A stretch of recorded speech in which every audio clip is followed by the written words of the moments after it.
Bonjour et bienvenue à ce webinaire consacré au déploiement de l'ensemble des services de sécurité que nous allons essayer de faire en 60 minutes.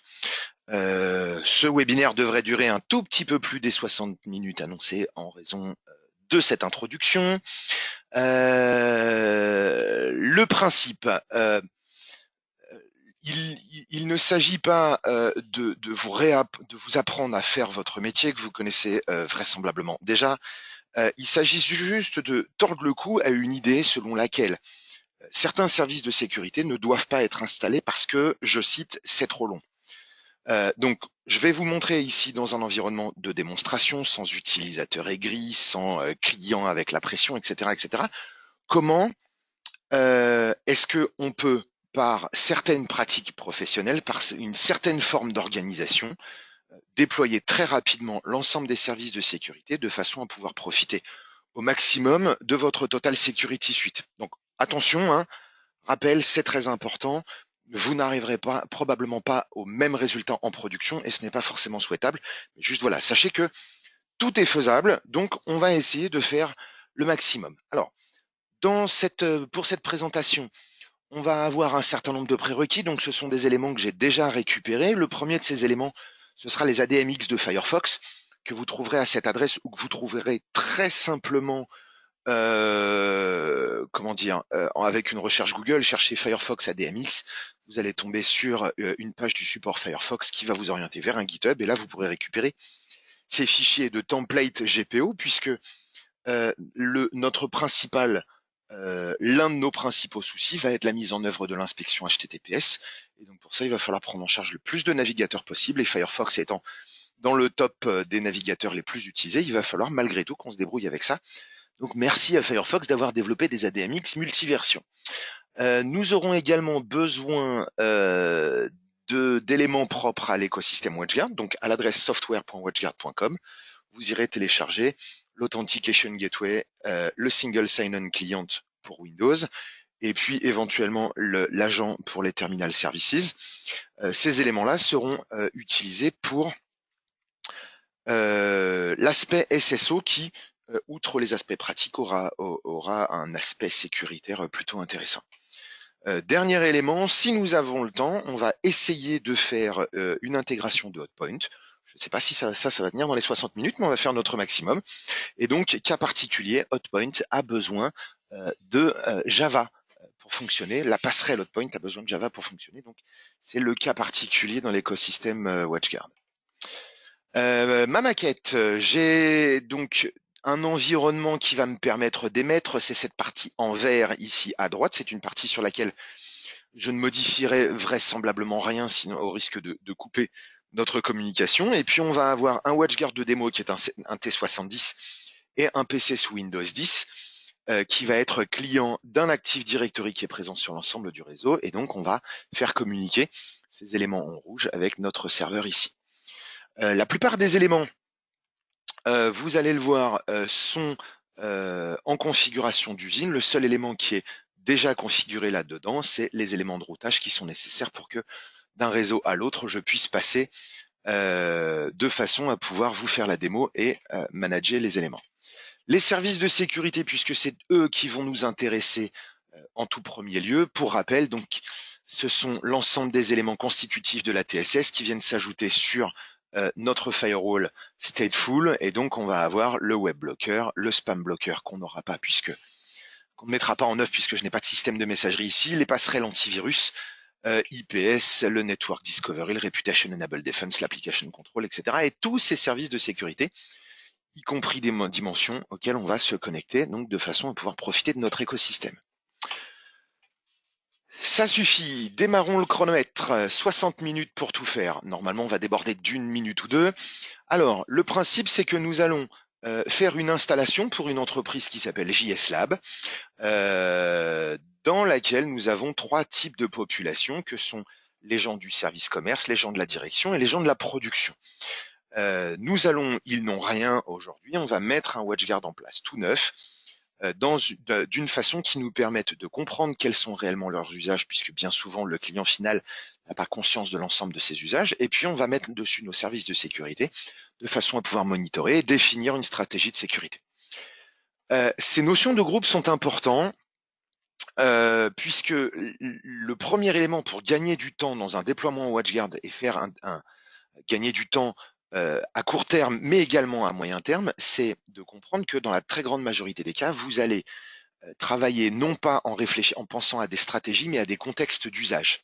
D'accord ? Vos populations d'utilisateurs en fonction d'une entreprise vont avoir globalement des usages qui vont être différents. Ici, les gens du commerce auront besoin de faire fonctionner certaines applications, ils auront certains usages web qui seront différents de la direction et de la direction financière et qui seront différents des gens de la production. Donc, partir du constat des différents types, des différentes familles d'utilisateurs, c'est déjà gagner du temps dans la conception de vos stratégies et ça vous fera gagner du temps pour la suite. Ici, donc, nous avons notre contrôleur de domaine, notre domaine Active Directory et nous avons un T70 tout neuf ou presque. J'avais bricolé 2-3 choses dedans. De toute façon, ce sont des éléments que nous allons supprimer parce que ces stratégies, on ne va pas du tout les utiliser. En revanche, ce que nous allons faire, c'est le plus rapidement possible mettre en œuvre des stratégies, mettre en œuvre des mécanismes qui vont nous aider à travailler. Et donc pour ça, nous allons respecter ce que j'ai fait une bêtise, j'ai supprimé une stratégie que je n'aurais pas dû. Je ne sais pas si certains d'entre vous l'ont vu. Je vais donc définir des stratégies toutes neuves qui vont nous permettre, partant de zéro, de comprendre, maîtriser les usages au travers de dimensions et de là à pouvoir affiner une politique de sécurité. Alors, bien entendu, c'est le moment où j'ai un petit bug. Non, voilà ma config. Voilà. Alors, n'hésitez pas, le temps va être court, mais n'hésitez pas à poser des questions si vous en avez. J'essaierai de les regarder au fur et à mesure et d'y répondre.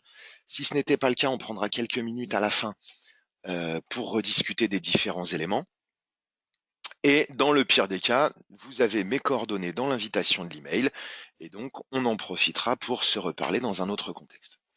Alors, je vais supprimer tous ces éléments-là.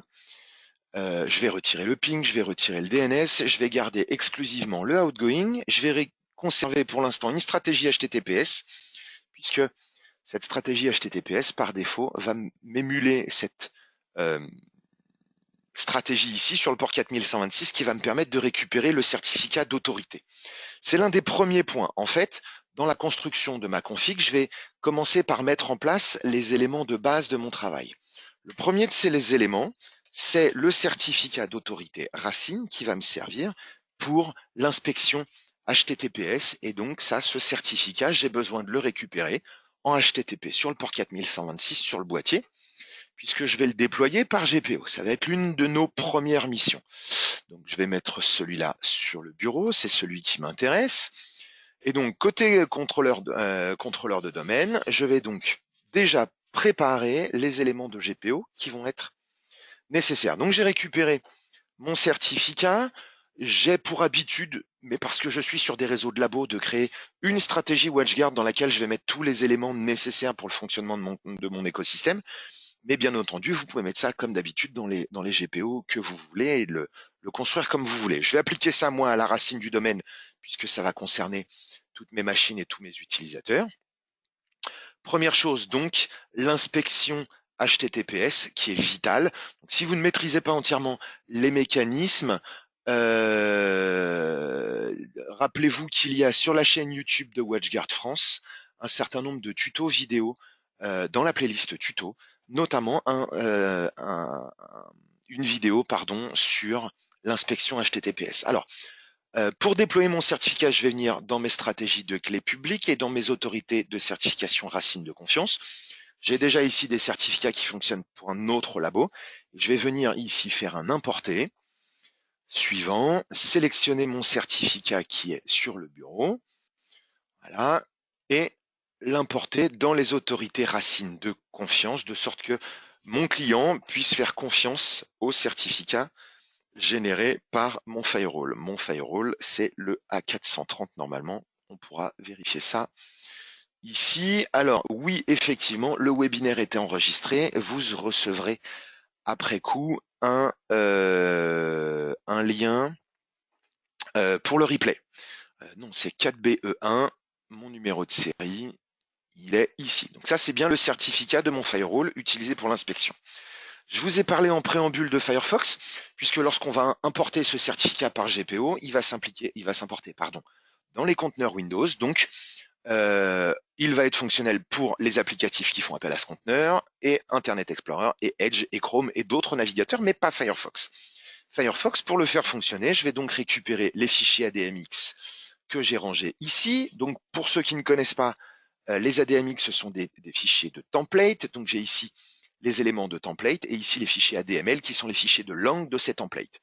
Je récupère ces éléments, je les mets dans mon dossier Policy Definition qui est ici dans ces deux points Windows Policy Definition.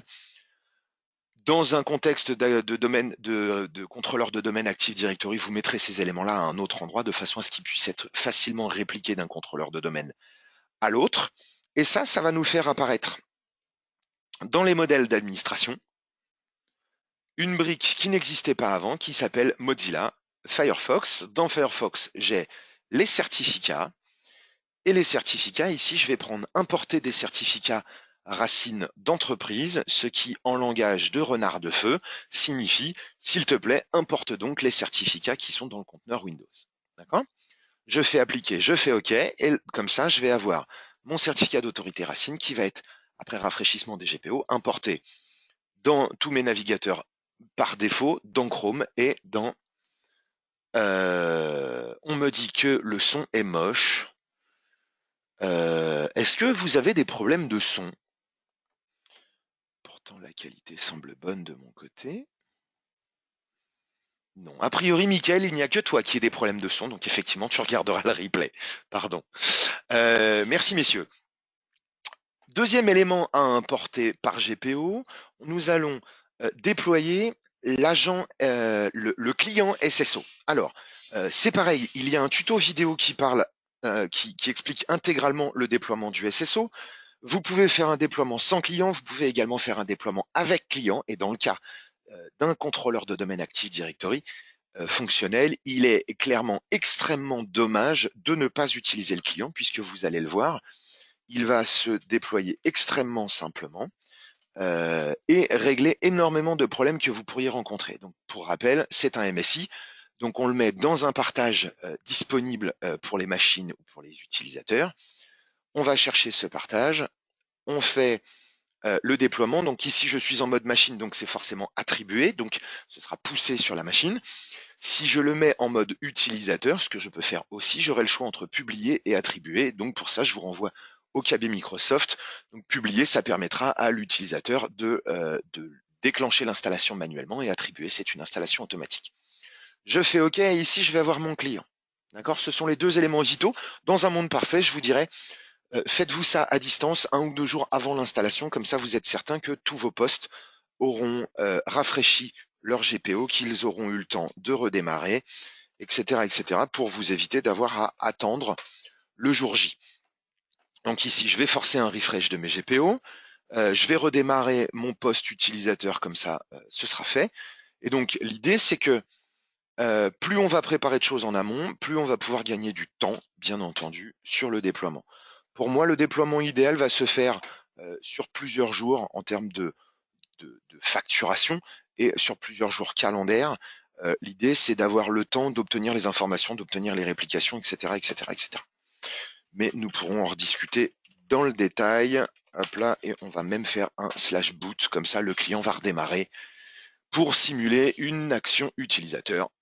Alors, j'ai ici donc mon boîtier qui est déjà démarré. Il a une configuration qui est au départ très limitée. Je vais la reprendre de zéro, puisque par principe, essayez d'imaginer que la mutualisation de la sécurité va être quelque chose d'extrêmement complexe à mettre en œuvre, puisque les besoins des uns ne sont pas les besoins des autres. Donc je vais créer ici en fonction, je vais créer mes modèles en fonction de mes populations. Donc ici, direction, prod et commerce, dans une école, administration, prof, élève, etc. Essayez de centrer vos configurations sur vos usages. Pour ça, première chose, mon service de sécurité préféré, le web blocker. Je vais donc me créer un modèle de configuration, donc que je vais appeler WB modèle qui va me servir de base de travail. Alors idéalement, j'aurais déjà communiqué avec mon client en amont pour obtenir son accord pour bloquer les catégories de base que sont Extended Protection et Security. Il y en a d'autres qu'on vous recommandera de bloquer, bien entendu, mais vous pouvez difficilement faire ça sur un premier jet, sur une première configuration, sans maîtriser les usages du client, et notamment c'est le cas du non catégorisé. Ici, pas d'exception. Dans Avancé, c'est parfait. Pas d'alarme et le serveur cloud. Comme j'ai créé ce modèle, maintenant je vais le cloner et je vais donc avoir mon WebBlocker direction avec les mêmes paramètres. Je vais le cloner à nouveau et faire mon modèle production. Et puis mon modèle commerce. Clone, WebBlocker, commerce. Voilà, j'ai créé, sans les fautes, ce sera plus propre. J'ai créé mes WebBlockers. Je vais me créer, ce sera vital pour respecter la règle numéro 2. Je parle des 3 règles de bonne pratique de configuration à utiliser dans pratiquement tous les cas. Je vais la supprimer puisqu'elle existe déjà. Ah, zut. Pensez à donc respecter 3 règles de base. Dans la majorité des cas, utilisez l'ordonnancement automatique. Loguer le plus d'éléments possible. Les logs sont vitaux pour faire de la sécurité. Il est inenvisageable de faire de la sécurité sans log. Et puis, limiter au maximum l'usage des objets de type any. Donc ici, je crée un AC logging. Je vais venir par catégorie et je vais expressément autoriser toutes mes configurations, toutes mes familles d'applications. Et ceci, vous l'entendez peut-être par un habile jeu de raccourcis clavier. Un jour, les geeks domineront le monde, c'en est la preuve. Je crée mon AC logging et je vais dès à présent sélectionner toutes mes stratégies et appliquer mon AC logging. Ça permettra d'obtenir dans les logs énormément d'informations sur les applications utilisées par vos utilisateurs. On en profite tout de suite pour valider la mise à jour automatique de tous les services de sécurité. Et puis, on va venir se créer des proxys. Des proxys qu'on va forcément nécessairement utiliser puisqu'on va avoir besoin de ce type de choses. Je vais retirer tous les éléments ici. Donc on est vraiment sur une config vide. Je vais prendre mon proxy HTTP client standard, qui est donc mon modèle par défaut à préconiser, et je vais me faire un HTTP client modèle pour ne faire la configuration qu'une seule fois. Mon client n'ayant nécessairement pas toutes les informations, je vais faire une config plutôt permissive, donc je vais retirer toutes ces notions de timeout, j'active les logs. Ici, je vais journaliser l'ensemble des éléments, ce qui va me permettre de remplir le dimension que je configurerai après de façon à savoir ce que mon client fait. Ici, je retire tout ce qui n'est pas, comment dire, tout ce qui n'est pas une action plutôt permissive, notamment le hello ou dans certains cas, pardon, l'analyse antivirus. Mes types de contenu, ici je peux déclencher des analyses antivirus, donc je le fais et je log bien entendu. Ici je vais récupérer, je vais remettre ça proprement. En activant les logs, on a des dimensions qui sont très gourmands en termes de disques. Je suppose qu'on verra les bonnes pratiques dans le webinaire d'après. C'est un bon commentaire pendant que je continue ça. Alors, partons du principe que les logs, c'est la vie. Hein. Il y a 2000 ans d'histoire militaire pour nous expliquer que pour gagner une bataille, il faut avoir de l'information. Donc, les logs sont une priorité. Pour ce qui est des performances de dimension, on en parlera effectivement dans le webinaire qui est à 10h30 ou 11h, non 11h. Notamment, on pourra parler en privé des bonnes pratiques de configuration, puisqu'il y a des éléments à configurer dans Dimension pour que les choses se passent bien. Donc j'ai activé mon WebBlocker modèle. Ici, mon analyse antivirus, je n'ai absolument aucune idée de ce que fait mon client. Donc je vais éviter les actions d'antivirus trop agressives de peur que je bloque par accident des mises à jour mal développées, par exemple pour des logiciels de comptabilité, comme ça peut arriver. J'ai oublié ici de venir vous montrer que je viendrai dans l'APT bloqueur cocher la case et que je viendrai... pourquoi est-ce que c'est désactivé? Pardon, je pense que j'ai un problème de licence. Non, c'est bon. Je reprends mon modèle. Où est-ce qu'il est? Action proxy. Mon proxy ici, je l'édite et donc dans apt blocker, je coche ma case. Et ce modèle, je vais le dupliquer en fait, encore une fois. Il faudra que j'active des éléments pour que je puisse accéder à mes paramètres d'apt blocker. On y retournera tout à l'heure. Mon proxy modèle, il va fonctionner sur cette base-là pour également la direction, mais avec un web blocker direction qui, oui, est le même que le modèle. Mais vous allez voir ce que ça va nous donner ensuite. La direction, le commerce et la prod. Clone. Production. Et je mets mon web blocker production. D'accord? Je vais pouvoir faire la même chose dans un proxy HTTPS client standard. Alors oui, effectivement, ça va un petit peu vite, mais c'est l'intérêt du client lourd, c'est qu'avec le client lourd, on peut aller très vite, beaucoup plus vite qu'avec une interface web. J'ai, malgré la mochitude de ce client lourd, parce qu'il a un petit peu vieilli, il est d'une efficacité redoutable. Voilà, je fais mon modèle. Mon modèle, je vais me faire un profil TLS spécifique que je vais appeler général pour le différencier du reste. Je vais ici mettre la version minimale du protocole parce qu'on ne sait pas ce sur quoi on va tomber. On va retirer la validation par l'OCSP pour s'éviter des problèmes et on va mettre le PFS à Allow pour autoriser les négociations de PFS. Ici, je ne vais pas dans un premier temps activer l'inspection HTTPS, je le ferai dans un second temps, mais déjà ici, je peux mettre mon web blocker puisque chez WatchGuard, on a la possibilité, et retirer le timeout, pardon, chez WatchGuard, on a la possibilité de faire du filtrage web même sans faire d'inspection HTTPS.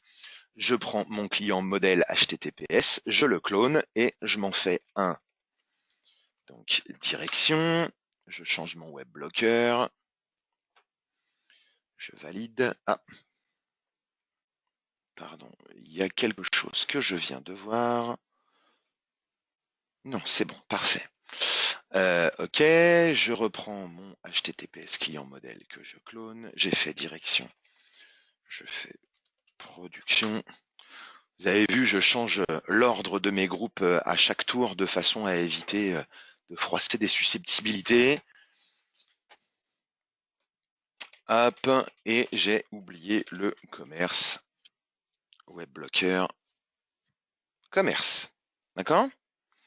J'ai donc mes stratégies de base, puisque le premier intérêt de l'utilisateur, c'est le web. Je vais donc maintenant me créer des stratégies. Une stratégie HTTP pour le commerce. D'accord? Je viendrai modifier. Oh, remarquez, on va faire l'Active Directory tout de suite. On va encore gagner un petit peu de temps. Je vais m'occuper de la partie authentification. Dans la partie authentification, je vais venir dans le serveur, dans Active Directory. Je vais ajouter, donc j'ai ici un petit wizard d'installation. Mon domaine s'appelle jslab.local. Je fais suivant. Attention, ici, il y a un piège. On demande l'adresse du serveur et pourtant, on nous remet l'adresse, le nom du domaine. Je ne suis pas en LDAPS, donc je ne coche pas la case. Je fais suivant et je vais aller éditer les propriétés juste pour être sûr. Donc ici, j'ai bien mon contrôleur de domaine sur le port 389. Ma base de recherche qui est sur la racine puisque j'ai un tout petit domaine. Si vous avez un domaine avec 20 000 comptes, on pourra faire les choses un petit peu autrement. Le simple fait de faire ça ne va pas me donner du SSO. En revanche, ça va me donner la possibilité de créer des objets que je vais pouvoir invoquer dans ma configuration. Puisque non, nous n'allons pas importer les objets Active Directory puisque vous verrez qu'au quotidien, à peine 10% de vos objets AD vont avoir un usage sur vos stratégies dans votre configuration de pare-feu, alors que tout le reste viendra alourdir nos fichiers de configuration qui sont très léger et bien plus facile à manipuler. Donc ici, je vais mettre le nom de mon groupe Active Directory. Attention à bien respecter la casse, d'accord? Parce que c'est un Linux et que comme c'est un Linux, eh bien nativement, on a tendance à respecter la casse, qui est plutôt une bonne pratique. Donc je remets bien mes majuscules et si éventuellement j'ai un doute, je n'hésite pas à aller faire un copier-coller depuis mon Active Directory. Je crée mes objets, mes groupes, ce qui va faire que donc quand je vais créer mes stratégies, ma stratégie HTTP par exemple, donc ici elle est direction, je vais pouvoir retirer ce vilain AnyTrusted pour y mettre non pas un LAN, mais un groupe d'utilisateurs, ce qui va faire que, pardon, on va immédiatement tendre à renforcer la sécurité, d'accord? Je mets mon AC login, j'ai ça et je vais venir choisir ici mon HTTP client direction et je vais venir dans production, hop là, enfin dans propriété logging et loguer parce que les logs, règle numéro 2, c'est la vie. Je vous disais, l'un des buts premiers de baser des stratégies sur des groupes Active Directory ou des users Active Directory, enfin, des groupes ou des users de façon générale, c'est que du coup, quelque part, on va réussir à faire une sécurité de riches, mais pour les pauvres. Je m'explique. Je m'explique pendant que je duplique mes stratégies. Si vous allez dans de très très grosses sociétés, vous pouvez trouver une situation où toutes les prises réseau de tout le bâtiment sont brassées. Mais lorsque vous branchez votre machine extérieure à l'entreprise, rien ne se passe parce que les switches sont configurés pour communiquer avec un serveur Radius et faire de l'authentification machine au travers des certificats, etc. De sorte que lorsqu'une machine non associée au Radius se présente, on ne lui donne aucune configuration, aucun accès réseau, ce qui évite pas mal de vulnérabilités et d'attaques de l'intérieur, voire Mister Robot. Et ça permettra également de faire en sorte qu'un utilisateur, en fonction de son appartenance à un groupe, soit orienté automatiquement dans un VLAN ou dans un autre. Appliquer ce type de mécanisme à la PME, pourquoi dans l'action HTTPS WebBlocker, tu n'as pas sélectionné Proxy Action en bas qui correspond à la Proxy Action HTTP? On va y revenir quand on va parler d'inspection HTTPS, Christophe. Appliquer ce type de choses en PME, ça va être extrêmement compliqué puisque il faut avoir des switch manageables, ce qui n'est pas toujours le cas. Il faudra avoir la place pour mettre un serveur Radius, ce qui n'est pas toujours le cas. Il faudra que le client accepte de dépenser du temps de prestation ou du temps de service informatique pour mettre en place ce type de mécanisme. Donc le fait d'utiliser ces stratégies, ça va nous permettre très simplement et pour très peu cher, puisqu'on va faire du SSO en quelques minutes, ça va nous permettre de limiter les usages pour des utilisateurs qui se présenteraient sur notre réseau de production alors qu'ils ne sont pas membres de l'Active Directory. D'accord ? Donc là, j'ai fait le HTTP, je vais faire la même en HTTPS parce que c'est vital pour nos utilisateurs chéris. Donc je mets ici direction, encore une fois je retire. Et vous voyez, le fait d'avoir créé mes objets avant, ça me permet de faire du Lego. Je prends les briques et je les assemble dans ma configuration pour avoir une stratégie qui corresponde pas à peu près à quelque chose, mais exactement à ce que je souhaite. D'accord ? Éventuellement, je me rajouterai des tags, etc. Bon, ce sera peut-être pour des configurations plus grosses. HTTPS, ici je me mets le commerce. Vous noterez que jusqu'ici, je n'ai encore rien chargé parce que pour l'instant, je n'en ai pas le besoin.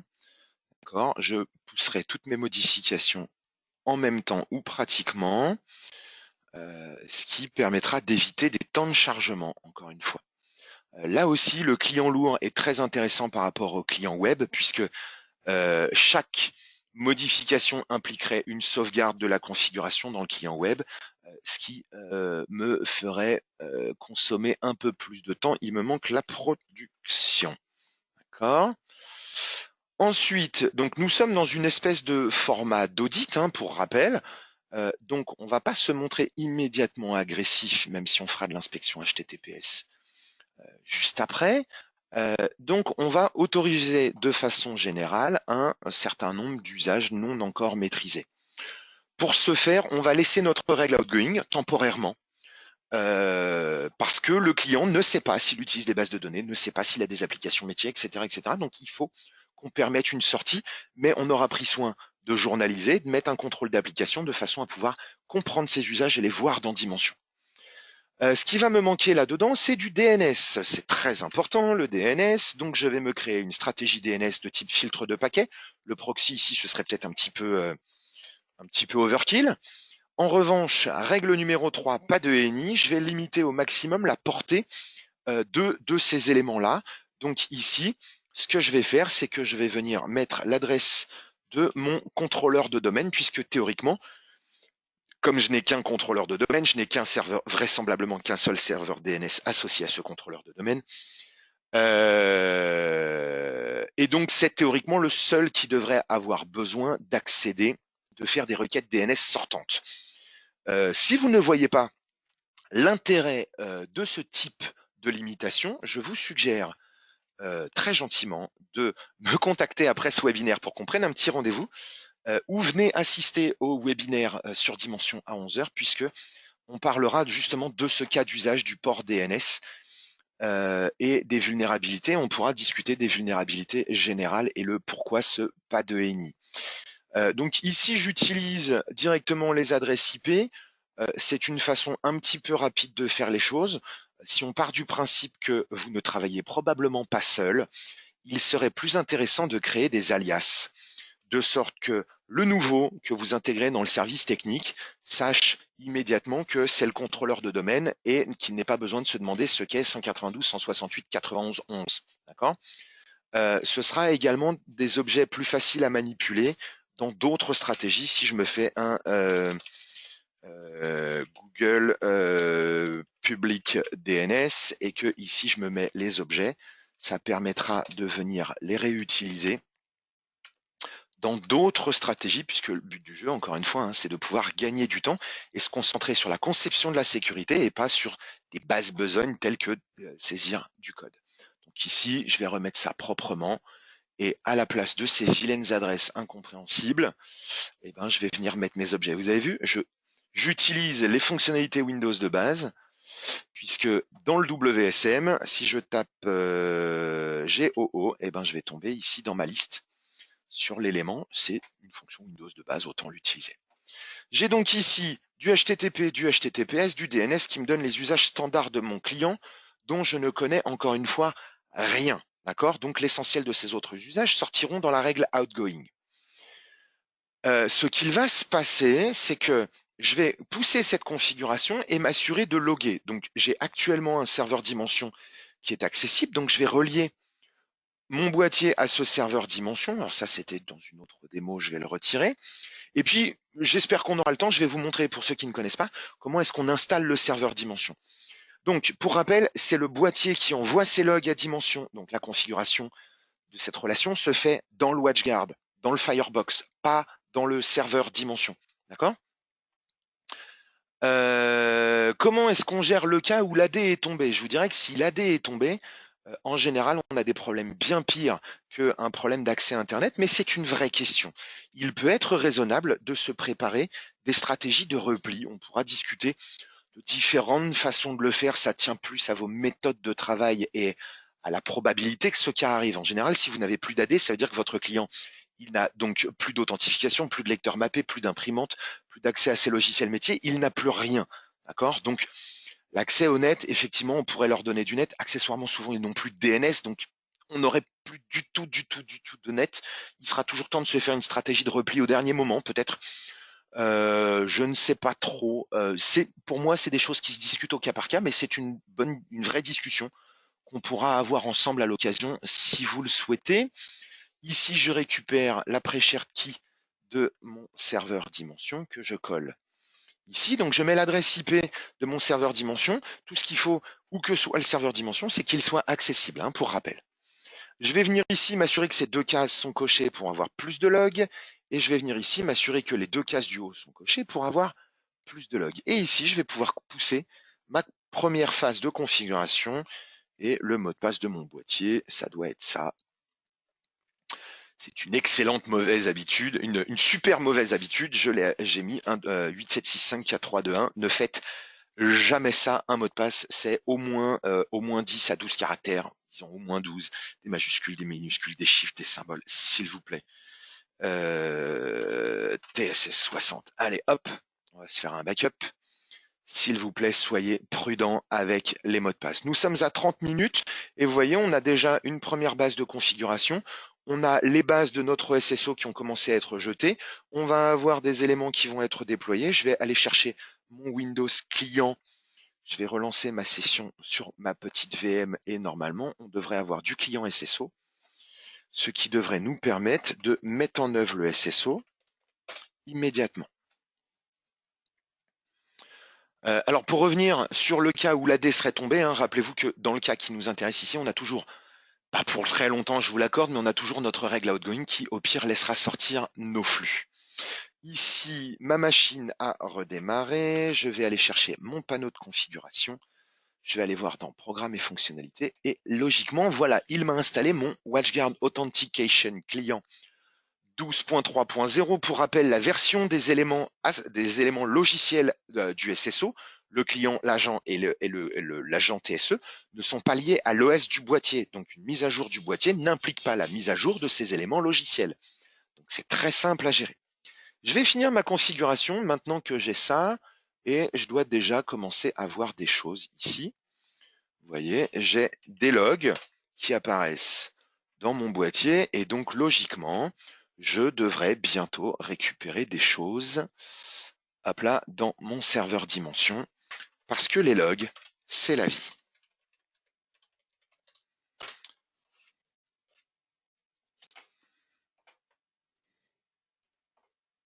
Hop là, je me connecte sur mon serveur Dimension.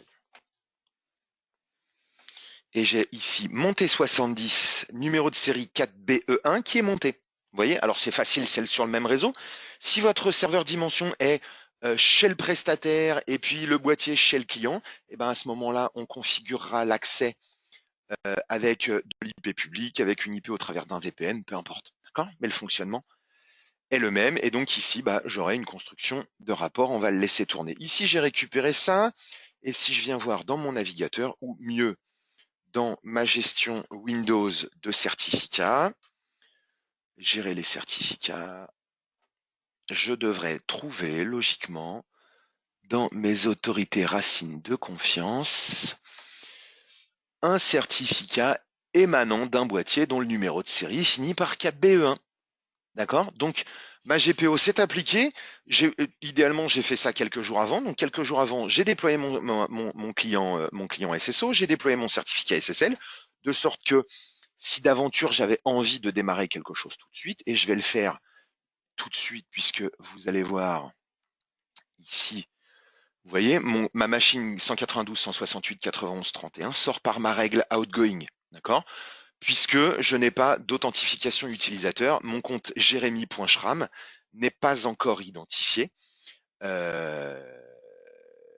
et du coup n'est pas associable à un groupe. Donc on va finir la config du SSO. Le SSO, Setup, Authentication, Single Sign-On, je coche ma case. Ici, je vais venir mettre l'adresse IP d'une machine qui va recevoir l'agent SSO. J'ai peu de serveurs, donc ce sera mon serveur, mon contrôleur de domaine, mais ce n'est pas obligatoire. En exception, vous prendrez soin de mettre tous les réseaux, typiquement des VLAN de téléphonie, etc., et les serveurs TSE pour éviter d'augmenter de la charge réseau et on pourra activer l'usage du SSO sur les branch office VPN. Une fois que ceci est fait, je vais pousser ça ici. Voilà, et je vais venir configurer le SSO sur mon contrôleur de domaine ou sur une machine de mon domaine. Et donc, pour ce faire, je viens ici dans mes téléchargements. Donc, j'avais pré-téléchargé mes plugins, même si maintenant je suis en fibre optique, et je prends mon Authentication Gateway qui a été mis à jour en version 12.4. Je vais l'installer. Vous embêtez pas trop, je suis d'avis d'installer tous ces éléments, hein, vu la taille. Le Single Sign-On Agent permettra de communiquer avec les Single Sign-On Client qu'on a déployé par GPO. Et le Event Log Monitor permettra de faire du SSO sans déploiement de clients, ce qui est assez rigolo, mais où la portée est plus limitée, hein, sur des réseaux un peu lent, sur des réseaux de plus de 50, 100 postes, sur des réseaux où vous avez des utilisateurs qui font des login, logout fréquents, etc., etc. Dans ce type de cas, évitez au maximum de faire du SSO agentless. Ici, je vais mettre un compte administrateur, mais sur le principe, je pourrais parfaitement m'en passer puisque je ne vais pas écrire dans le domaine, je vais simplement venir lire. Donc, j'ai besoin d'un simple compte utilisateur pour pouvoir faire ce type de choses. Et en revanche, donc, il nous faudra des droits particuliers, il nous faudra les droits d'audit et de gestion des logs de sécurité, et il nous faudra le droit de démarrer un service. Je lance donc l'installation de mon agent. L'agent est installé et ici, je vais donc trouver mon WatchGuard SSO Agent Configuration Tool. Login admin, mot de passe par défaut, j'imagine que vous le connaissez, c'est read-write, lire-écrire. Ah, il y avait déjà ça qui était configuré dedans. Pardon, c'était de l'ancien labo. Donc, il est vierge ici. Je vais venir faire un add, edit add. Ici, je mets le nom complet de mon domaine. Je vais mettre le nom NetBIOS. Attention, dans certains cas, le nom NetBIOS n'a pas de lien avec le nom de domaine. Ça s'est vu dans un certain nombre de cas. Donc, pensez à vérifier le nom NetBIOS. Ça vous évitera pas mal de galères. Je suis toujours en 389. Je peux utiliser la forme Distinguished Name. Je peux utiliser l'UPN ou je peux utiliser une autre forme d'authentification. Moi, j'aime bien comme ça parce que moi, j'ai travaillé sous Windows 2000 et sous NT4. Ça me rappelle des souvenirs. Je ne sais pas pour vous. Ici, je mets le mot de passe de mon compte qui servira à la lecture. Je valide. Et très important, je vais venir ici dans les SSO Agent Contact Settings pour définir l'ordre d'usage. Donc, je vais mettre d'abord mon SSO client puisque c'est ce que je vais utiliser en premier lieu. L'Event Log Monitor, je vous laisserai aller voir le tuto qui est sur la chaîne YouTube de WatchGuard France où c'est entièrement expliqué et notamment les aspects GPO et où je parle également rapidement de l'Exchange Monitor qui est un autre plugin. Donc, je vais mettre ça. Pour mon Event Log Monitor, éventuellement, je viendrai donc renseigner ici l'adresse d'un contrôleur de domaine à requêter et la configuration de mon agent est ici terminée.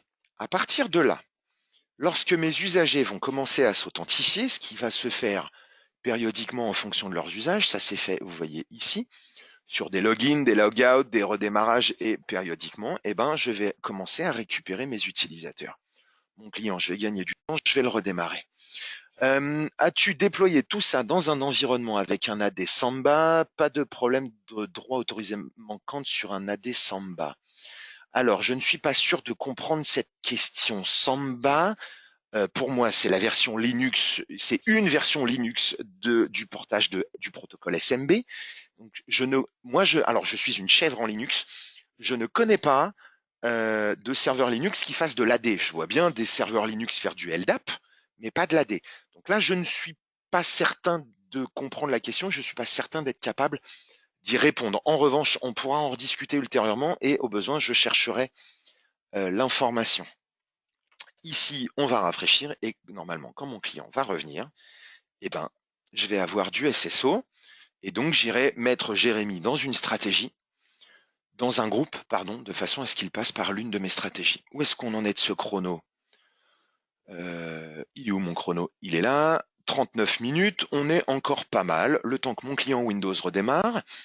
On va aller voir l'APT bloqueur. L'APT bloqueur, ce sont les actions par défaut ici. Je vous recommande vivement de les laisser quoi qu'il arrive. Le faux positif sur une sandbox, je n'y crois pas en fait. Parfois on me dit que oui, mais je ne suis pas d'accord. Dans mes stratégies, je vais pouvoir vérifier que je l'ai appliqué partout. Et dans Avancer, en revanche, ici je peux choisir Europe de façon à simplifier ma conformité RGPD. Même si, pour rappel, il n'est pas interdit d'envoyer des fichiers contenant des données à caractère personnel en dehors de l'Europe, il faut juste le notifier. Donc plutôt que de s'embêter à le notifier, mettez plutôt la zone Europe, ce sera bien plus simple. Ça, c'est pour mon APT. Je vais mettre le mot de passe sur mon Windows 10 qui a redémarré, sauf si je fais une erreur de mot de passe. Ça, c'est parce que je n'ai pas bu mon café. Pendant ce temps-là, je continue le tour de mes services de sécurité. L'application control est partout, l'APT blocker est mis, la détection de botnet est active par défaut. Le DLP, ce sera une discussion à avoir autrement. Tiens, on va s'activer DNS Watch et puis on va s'activer DNS Watch sur toutes les interfaces. La passerelle antivirus, on l'a configurée donc avec des actions permissives au départ. La géologue est activée, l'IPS est activé, c'est pareil, c'est parfait, et on va vérifier qu'il est bien partout. J'adore l'IPS, c'est un excellent système. Ça consomme un peu de mémoire, mais c'est un excellent système.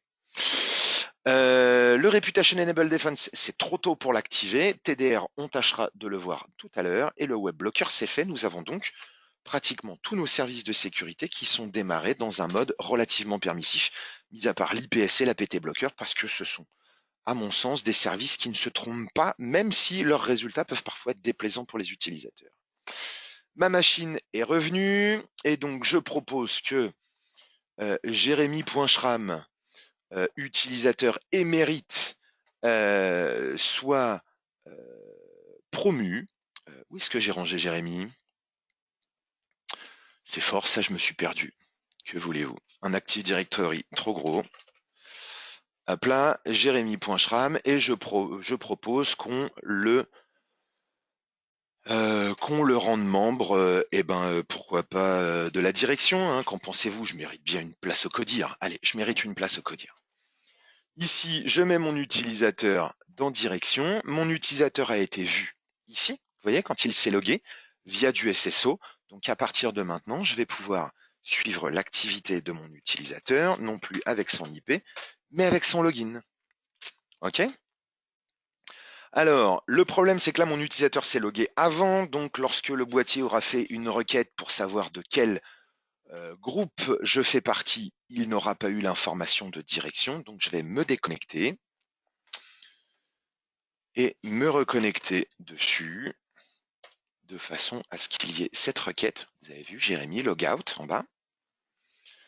Et normalement, je vais être vu dans direction et ça me fera passer par la stratégie direction et j'irai donc activer l'inspection HTTPS. Jérémy s'est relogué et vous voyez, HTTPS direction. OK? Donc, inspection HTTPS.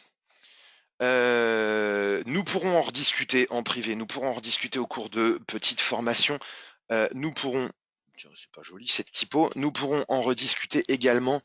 Vous pourrez également en entendre parler dans le webinaire, dans le tuto sur l'inspection HTTPS.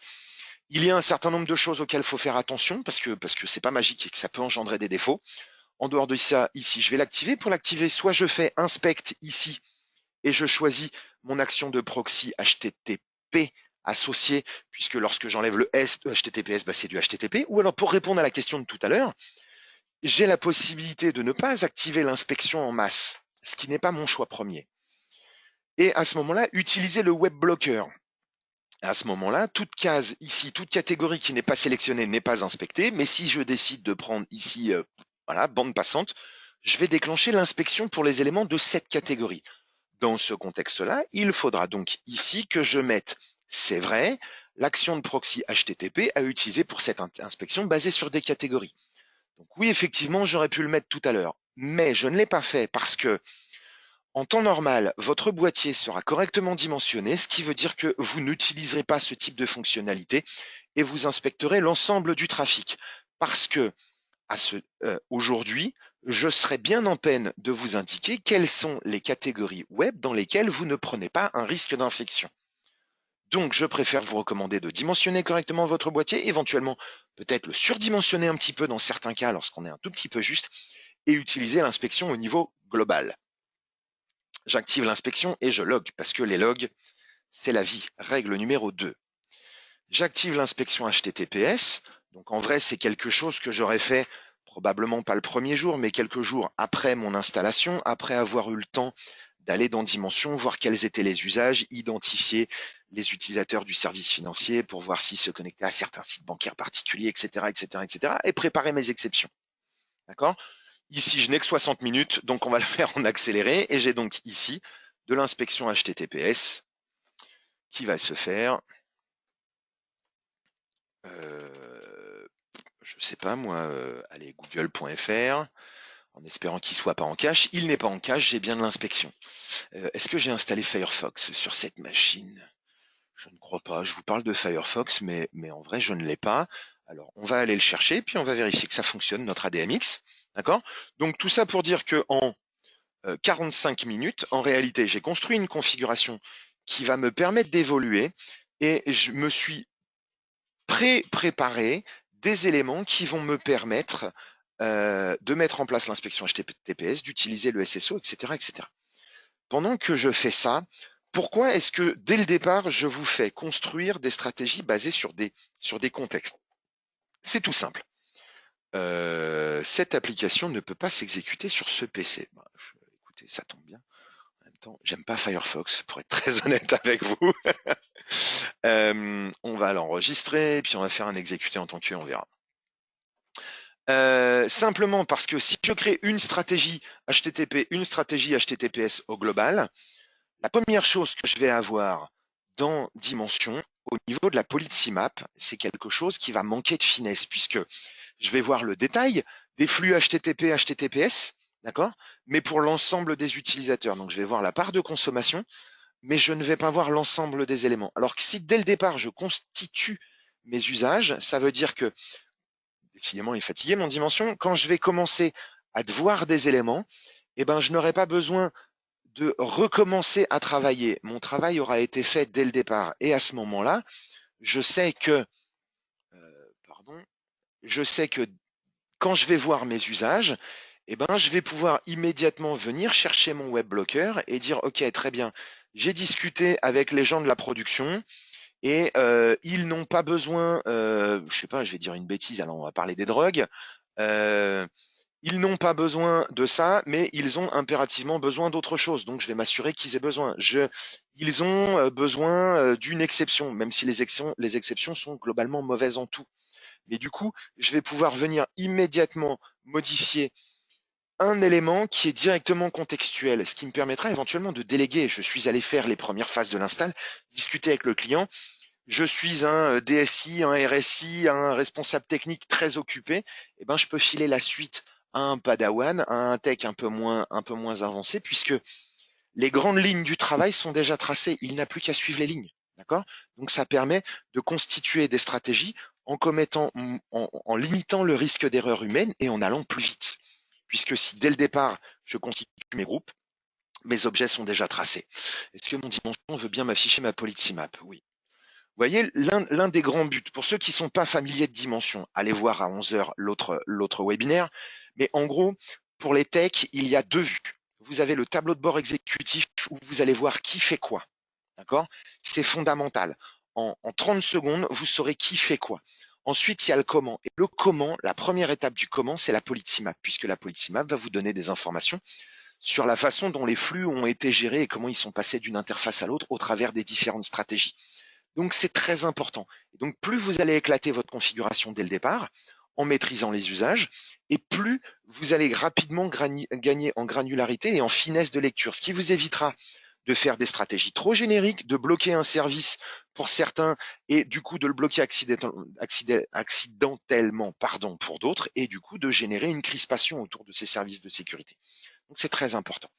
À partir de là, j'ai mis en place mon mode audit, je log dans Dimension, je vais aller voir dans Outgoing, dans mes logs de Outgoing ce qui se passe, et donc progressivement, je viendrai ajouter des stratégies de messagerie, des stratégies de connexion, d'accès à un service. J'ai des utilisateurs qui ont besoin de faire du RDP, alors ils font du RDP sortant, hein, parce que bien entendu, jamais, au grand jamais, vous ne ferez une ouverture de port RDP depuis l'extérieur, hein, on est tous d'accord là-dessus. Donc ici, j'ai la production qui a besoin d'aller faire du RDP vers des serveurs de clients. Et mes serveurs de clients, ils sont à ces adresses-là. Donc je ne laisse pas le RDP entièrement ouvert parce que c'est une vulnérabilité. Règle numéro 3, pas de NI. J'aimerais bien avoir un rendez-vous pour parler de ce produit, mais avec plaisir, n'hésitez pas à me contacter. Mon adresse email est dans l'invitation du webinaire, jeremy.schram@watchguard.com. D'accord? Donc l'idée, c'est qu'à partir de là, je vais construire, d'accord, toutes mes stratégies, de sorte qu'à la fin, ma règle outgoing ne contiendra plus rien si ce n'est du trafic poubelle ou du trafic illégitime. Et à ce moment-là, bah, je pourrais venir la supprimer, la désactiver dans un premier temps pour tester, et la désactiver, la supprimer définitivement dès que ce sera possible. D'accord? Alors, on va aller voir TDR parce qu'il nous reste quelques minutes. TDR, la gestion se fait donc en cloud. Elle est où ma console? Elle est là. Je viens dans mon espace partenaire ou dans mon espace client. Dans la partie, s'il te plaît, My WatchGuard, je vais trouver la gestion des cases, des produits et de tous les services pour lesquels j'ai une licence, donc Manage TDR. Vous pourrez effectivement récupérer ma presse en mode vidéo. Alors vous ne l'aurez pas directement, je crois, mais vous aurez un lien pour la revisionner, me semble-t-il. Je ne sais pas si vous pourrez la télécharger en revanche. Pardon. Donc ici, je viens dans ma console TDR, je suis prestataire de service, donc j'ai différents clients. Mon client à moi, c'est WatchGuard France Essonne, ce qui est un piège puisque je ne suis plus basé dans l'Essonne. Et pour faire un déploiement facile, je vais venir dans la partie périphérique et dans AD Helper. L'AD Helper va me permettre de télécharger. Ici, j'ai un petit assistant qui va me dire comment faire pour utiliser l'AD Helper. Donc, je vais le télécharger, chose que je n'avais pas faite avant, je crois. Je vais enregistrer. Vive la fibre optique. Ouvrir. Je prends ce fichier-là et je viens le coller dans ma VM. Hop là. Téléchargement. Je le colle ici. Ça va plus vite de télécharger de l'extérieur que de passer de ma machine à une VM. Je pense qu'il me faut un switch 10 gigabits en réalité.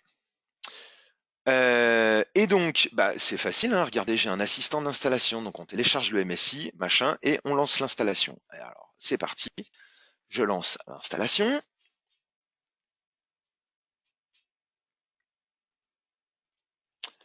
Je prends, l'installation étant faite, je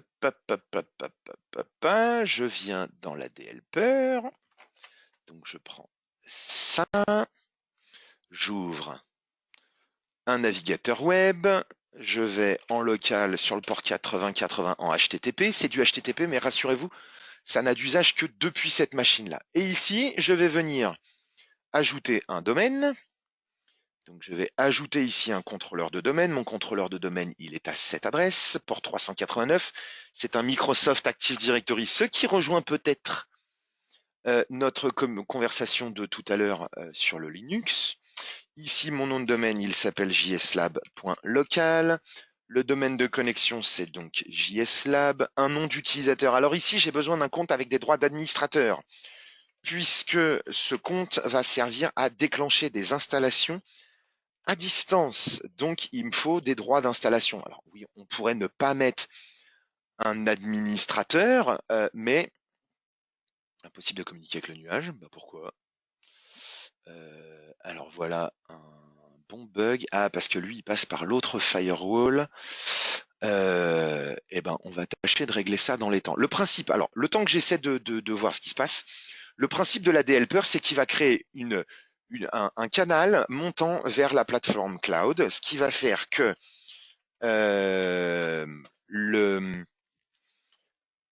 on va pouvoir utiliser des notions de push, de sorte que on ait la possibilité depuis la console cloud de demander à l'AD Helper qui est local de lister l'AD pour nous donner la liste des machines, et de là de pouvoir demander localement l'installation du client. Alors, je vais faire un truc très très vilain.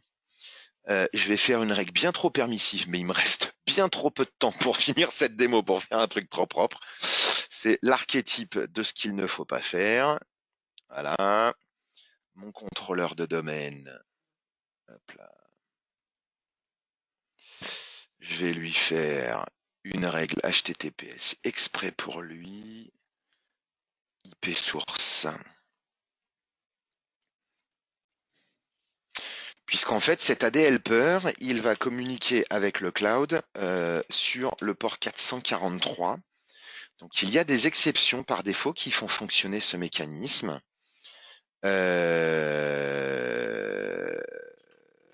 Dans les proxys HTTP et HTTPS, il se trouve que ces exceptions, je les ai retirées pour une démo, ce qui est vraisemblablement la cause de mon problème, mais on va régler ça en 3 secondes.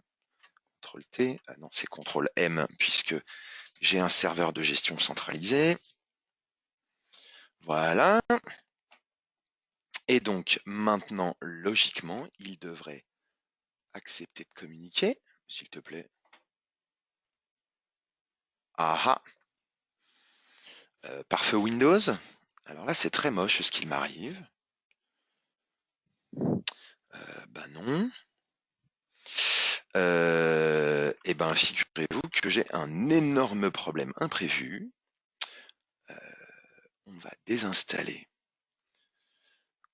le Microsoft, le WatchGuard Active Directory Helper, désinstaller. Voilà. On va le tenter sans reboot parce que j'ai pas forcément le temps. J'espère que ça va rétablir le truc. Ajouter un domaine, ajouter un contrôleur.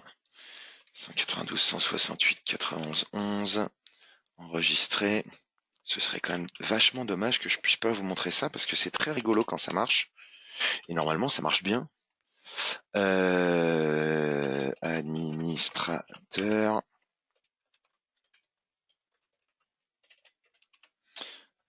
Enregistrer et fermer. Bah alors.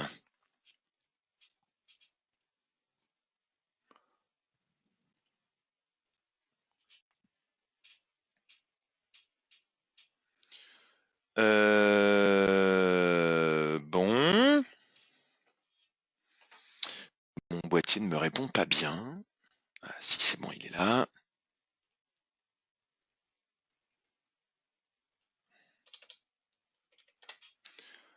Alors, qu'est-ce qui fait mon contrôleur de domaine? Pourtant, il a réussi à communiquer. Bon effet de Bonaldi. Oui, je suis comme tout le monde, je subis des bugs. C'est de l'humour et c'est de l'humour très drôle, à mes dépens, mais très drôle. L'AD Helper, éventuellement, je vous aiderai si vous n'avez pas l'habitude de déployer TDR. En revanche, dans TDR, il y a un truc qui est très important. Donc, l'AD Helper vous permettra ici de lister les hôtes. D'accord? En faisant l'actualisation, ça vous permettra d'avoir la liste des machines. Attention, il y a un énorme piège ici, puisque par défaut, on filtre l'affichage sur les machines installées en cours d'installation ou en attente. Donc, vous prendrez bien soin de faire appliquer, sélectionner tout, sinon vous ne verrez pas vos machines non installées.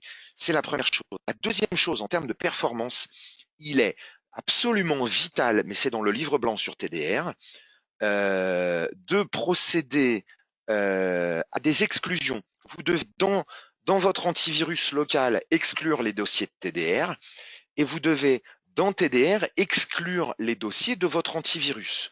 Pour ce faire, vous pouvez définir des chemins manuellement, ou vous pouvez utiliser une liste ici qui n'est pas forcément complète, mais qui contient déjà un certain nombre de produits du marché, et dire que voilà, vous utilisez un i7 pour Windows, i7 pour Windows, on va le sélectionner et faire automatiquement l'exclusion. Si vous ne faites pas ça, vous allez avoir un impact absolument dramatique sur les performances à cause de la relation entre TDR et l'antivirus. D'accord?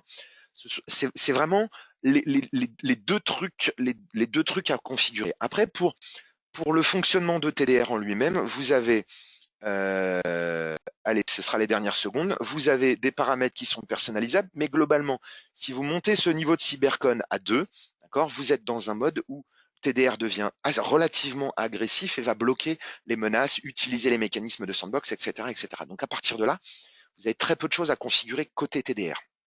Le dernier élément qui se met dans TDR, c'est ici, il faut que votre Firebox apparaisse. Pour que votre Firebox apparaisse, vous aurez besoin de cet ID de compte qu'on va prendre ici, d'accord? Et il faudra aller dans le boîtier, dans les services d'abonnement, dans TDR, etc. Et on viendra, où est ma config? Elle est là. Et en fait, on viendra simplement faire ceci, de sorte que le boîtier puisse communiquer Avec la plateforme, au passage, ça va nous créer une stratégie qui va libérer l'accès pour que les clients TDR puissent communiquer. Et ça va mettre en place l'ensemble des mécanismes pour que votre boîtier puisse faire partie de cet écosystème. D'accord? Mis à part ce bug, je pense qu'on est pas mal. On a de l'inspection HTTPS, on a de la sandbox, on a une configuration qui commence à prendre, à prendre une bonne tête. On n'a pas, je pense que j'ai trop parlé, on n'a pas eu le temps de parler du déploiement de la VM Dimension ni de Hotpoint, mais qui quelque part, alors Hotpoint, ce n'est pas un service UTM, même si ce serait bien que vous l'utilisiez. Dimension, c'est vital. Si vous ne l'utilisez pas aujourd'hui, si vous l'utilisez, je vous saoule pour rien, je suis désolé.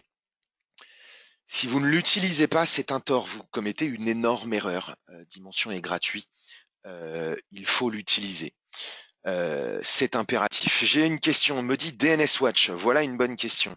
DNS Watch, il y a assez peu de choses à configurer sur le principe. Je reviens dans ma console partenaire ou client, je viens dans Manage DNS Watch. Parce que le menu apparaît parce que j'ai des boîtiers qui ont cette licence. Et par défaut, DNS Watch, vous n'avez rien à configurer. D'accord? Un utilisateur, un utilisateur qui va se retrouver face à un phishing va nativement tomber sur une page avec le processus de formation, il pourra choisir sa langue, etc.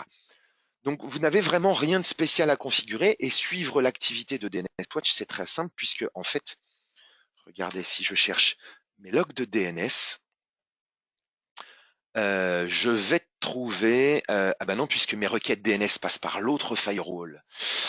Donc vous ne le verrez pas, mais en gros, si je faisais une requête DNS, on verrait un DNS forward dans les logs de mon WatchGuard. Je vais tâcher de l'activer sur l'autre pour que vous puissiez voir. Donc sur le principe, il y a zéro configuration.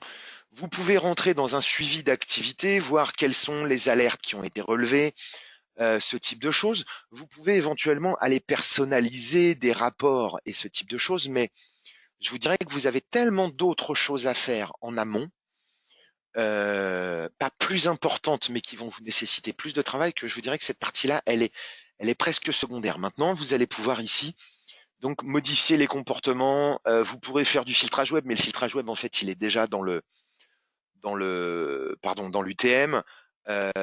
Vous pourrez modifier les contenus, la façon dont on prévient l'utilisateur, mais le modèle de base est déjà suffisamment bien fait et il est déjà multilangue. Donc, c'est pour ça que je ne me suis pas tellement arrêté sur DNS Watch. D'autres questions éventuellement?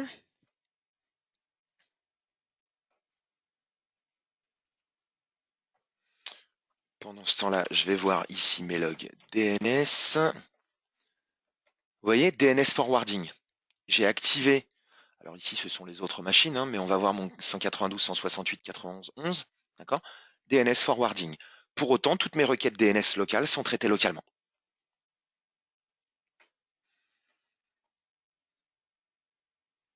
Pas d'autres questions? Alors, j'ai une blague. Merci, j'ai bien noté le mot de passe de l'UTM 7654321. Non, vous avez mal écouté en fait. C'est 8765431. Bref, j'espère. Ah non, une question. Pour l'inspection HTTPS, comment cela se passe-t-il si l'on a des Macs sur le réseau? Alors j'ai envie de dire que je ne sais pas si je devrais le dire, le webinaire est enregistré. Bon, personne ne travaille avec un Mac, donc vous n'êtes pas concerné. Bref, non, votre Mac n'est pas intégralement intégré à un Active Directory, même s'il y a des éléments qui sont. Vous n'aurez pas de GPO. Donc, Mac, Linux, ce sera soit un déploiement manuel des certificats, et c'est les mêmes mécanismes, soit vous utiliserez du scripting, typiquement en univers Linux, on est assez friand de ça. Pour les Linuxiens, n'oubliez pas que votre navigateur ne fait pas tout et que votre système peut avoir lui des requêtes HTTPS, notamment lorsque vous faites des connexions, c'est quoi, c'est wget, je crois, un truc comme ça. Je suis vraiment nul. Et pour les Mac, je peux pas vous le montrer parce que j'ai pas de Mac et que c'est une religion chez moi de ne pas en avoir. Mais vous ferez l'import au travers de Safari, ce qui pareil en fait dans un Mac vous avez un conteneur général des certificats qui est associé au trousseau, si je dis pas de bêtises, et du coup, ce certificat d'autorité Racine sera intégré là-dedans. Pour mémoire, attention, ce certificat n'est pas un certificat client, mais un certificat d'autorité Racine. Donc, on prendra bien soin de le mettre dans le bon conteneur, comme je l'avais fait moi côté GPO et côté certificat client. Donc c'est bien de l'autorité, ça va bien. Hop là, je vous le remets, même si vous l'aurez dans la section tuto, autorité de certification, racine de confiance, c'est là que ça va, d'accord? J'espère que ça vous a plu. Si vous avez des questions, n'hésitez pas à revenir vers moi. Si vous voulez qu'on discute de l'implémentation, de vos cas particuliers d'implémentation de toutes ces choses, n'hésitez pas à revenir vers moi. Si vous voulez qu'on regarde ensemble vos configurations pour faire un état de vos configurations, n'hésitez pas à revenir vers moi. Oui, la vidéo va être disponible. Elle sera, vous recevrez un lien pour un replay de ce webinaire, ainsi que tous les gens qui s'étaient inscrits et qui n'étaient pas venus. Et vraisemblablement qu'elle sera postée sur la chaîne YouTube dans la section webinaire.